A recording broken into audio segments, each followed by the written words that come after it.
So, ayan guys. Okay na siya. Nailagay ko na siya dyan.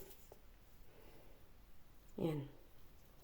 Ngayon, shake natin. Dito nakalagay.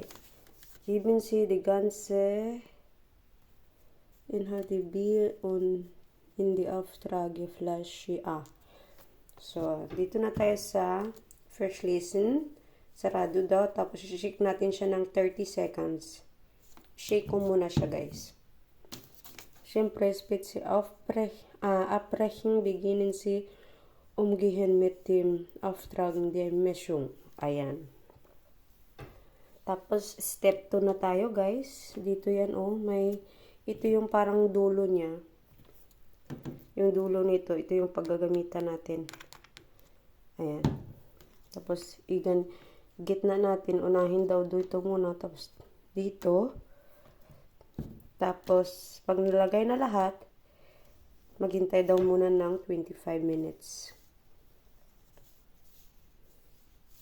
O, check natin yan, guys.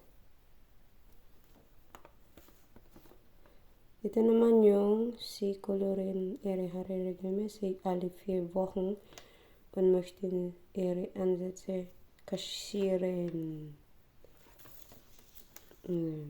Tingnan natin. Okay guys, continue ko lang muna to. Thank you for watching. Pakita ko sa inyo mamaya pag okay na yung aking buhok. Bye-bye!